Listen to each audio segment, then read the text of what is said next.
Imagine losing everything at 12. Your parents, your home, even your last penny, yet building an empire that defines luxury today. This is the unbelievable true story of a boy who turned tragedy into triumph and gave the world Rolex. The year is 1893. Hans Wilsdorf, a 12-year-old boy from Germany, loses his parents in a heartbeat. Orphaned and alone, he inherits a small sum of money, only to have it stolen during his travels. Most would give up, but Hans, he clings to one thing, his burning passion for watches.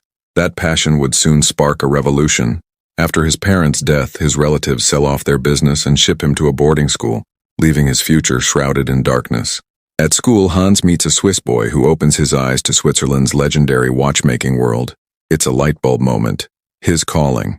In 1900, at just 19, he leaves Germany for Switzerland and lands a job at Kuhne Korten, a watchmaking firm.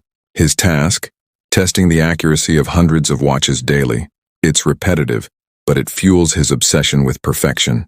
By 1903, he's ready for more and moves to London, until tragedy strikes again. On his journey, thieves snatch the 3,300 German gold marks he'd inherited, his last lifeline. Broke but unbroken, Hans pushes forward. In London, he joins a watch company's sales and marketing team. Over 2 years, he masters manufacturing, sales, and the secret sauce, what customers truly want. He notices a gap. Companies churn out flashy, fragile watches while people crave simplicity, durability, and elegance. At 24, Hans decides to rewrite the rules. He launches his own company in 1905, but there's a catch. He's short on cash. Enter his brother-in-law, who joins as a partner, bringing the capital Hans needs. Together, they form Wilsdorf and Davis. Their first move? Pocket watches for travelers. Smaller, sturdier, and paired with premium leather pouches. The portfolio pocket watch is born, and it's an instant hit. But Hans isn't done. He predicts wristwatches will kill pocket watches. And he's right. Problem is, in 1906, wristwatches are seen as ladies' accessories. Hans flips the script.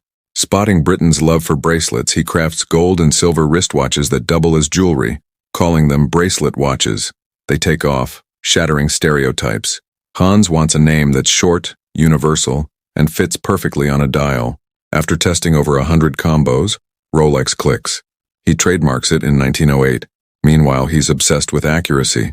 In 1910, tired of imported Swiss movements, he studies horology, meets global experts, and crafts his own, the 15-line caliber 200. Sent for testing, it becomes the world's first chronometer-certified wristwatch movement. Rolex's reputation soars. By 1914, Rolex is booming, until World War I hits. Britain slaps a 33% export duty on watches, tanking sales. Hans makes a bold call. He moves Rolex to Switzerland, renaming it Rolex Watch Cumberbolited. The luxury market's dead, but soldiers need wristwatches. Rolex delivers trench watches, unbreakable, luminescent, perfect for battle. Soldiers become heroes. Wristwatches become icons. Next challenge? Dust and water ruin wristwatches. Hans invents the Rolex Oyster in 1926, the world's first waterproof watch, with a screw-on case like a submarine hatch. To prove it, he partners with swimmer Mercedes Gleitze, who wears it crossing the English Channel. She doesn't finish, but the Oyster does, flawlessly. Hans puts oysters in fish tanks in stores. Sales explode. Now a perfect watch boosts your style, but what about your smile? Misaligned teeth can dim your confidence. Toothsay's invisible aligners fix that in 6 to 12 months. No pain, no metal, no hassle. Download the Toothsay app for a free 3D scan. Links below. Back to Hans. In 1931, he unveils the Rolex Oyster Perpetual, an automatic watch powered by your wrist's motion. No winding, just genius. Rolex becomes legendary. Then World War II strikes, disrupting everything. Hans loses his wife in 1944, but fights on. In 1945, Rolex turns 40 and launches the Datejust, the first automatic watch with a date, magnified by a clever lens. From the 1950s, Rolex conquers extremes.